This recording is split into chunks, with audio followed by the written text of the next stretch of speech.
gave themselves credit for reopening the government they had shut. Of course, Republicans in the current Congress have been animated by a zeal to thwart anything President Obama has his name on, merely because he's done it.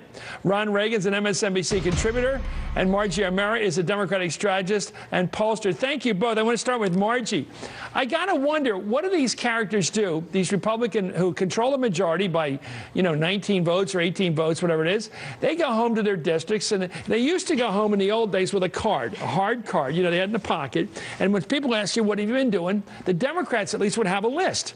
Right. What are these kind of guys? Well, we closed the government, then we reopened. That's 2 bills we passed. I mean, what are they going to say they did? I don't know. We did nothing. Don't primary me. I mean, I don't, even the only thing that would give them worse ratings, because obviously Congress's record low approval ratings, was if they actually did the things that they wanted to do. Those would be the only things that would fare worse.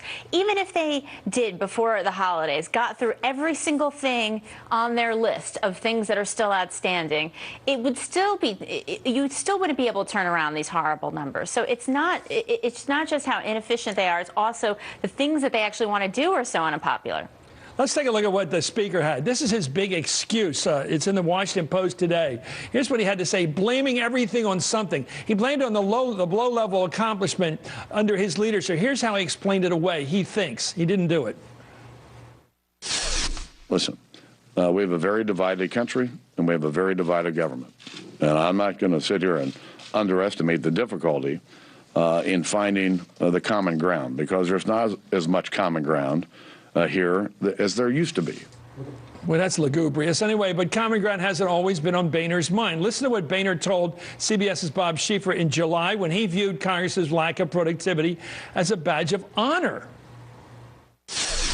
Any way you cut it, and whoever's fault it is, you have presided over what is perhaps the least productive and certainly one of the least popular Congresses in history. How do you feel about that? Well, Bob, we should not be judged on how many new laws we create. We ought to be judged on how many laws that we repeal.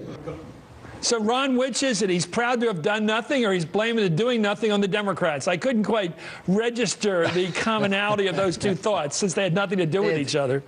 It is hard to figure out because it's essentially irrational. What you've got here, though, is a marriage of strategy and ideology. As you well know, when President Obama came into office, the Republican Party decided they were going to obstruct everything that he tried to do. They were deliberately, as a political strategy, going to do nothing if they could get away with it. Now, that marries the ideology of a certain segment of the Republican Party, the Tea Party, though, who don't want to do anything ever. They think government should do less and less and less until it just sort of withers away. So what's the public think of this? Combined.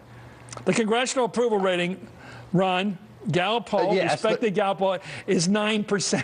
9%. I mean, it's like herpes. That's it. So his argument, Margie, whether he didn't do it because he didn't want to do it, or he didn't do it because he couldn't have, woulda, coulda, shoulda, it doesn't really matter. And by the way, this argument that the country's divided, it's always been divided. The question is, do you get together with the other side and find a way to compromise, or don't you? And he doesn't do that. They're paying a real cost to this. Not only we're all the losers by having such an inefficient Congress and losing trust in our institutions, which is what's happening, but they're paying a political cost. They're losing elections. They have terrible ratings. More people say the Republicans in Congress are out for themselves than care about people. They have worse ratings than Democrats. They keep taking hit after hit after hit. So I don't know what their strategy is not working out for them. I don't know why. Well, Ron, so tell me, this is like paint by numbers. Why don't the Republicans in the House do what they believe they should be doing? If they think entitlements and Social Security overpay the benefits, or they think there should be a means test for people with more wealth so that we save some money along the way, or they think Medicare can be improved upon,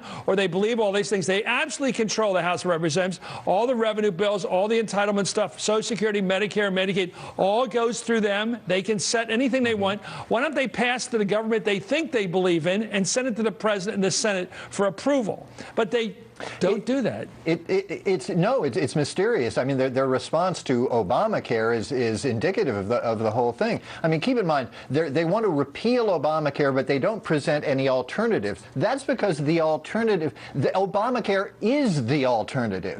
Obamacare is the Republican alternative to a universal single-payer plan, but they can't be for it because he's for it too. But they've got nothing else in their pocket. Well, look what's left for the year. No, there's not a whole lot left because they haven't thought of a lot of things to do, to be honest with you. Look at this. They got to deal with the budget sometime around December 13th, which is coming up. Anyway, the Republican strategy of obstruction is getting in the way here already. No budget. They have to do something on the Pentagon policy of raping women and all that stuff they've got to deal with. How they're going to deal with that, the Gillibrand and McCaskill fight. They have to deal with benefits extension. They got to deal with the Medicare doc fix. They got a farm bill, and they got to decide whether we have a Federal Reserve chairman or not. Yeah. I mean, they act like, do they have a choice whether we have a Federal Reserve or not?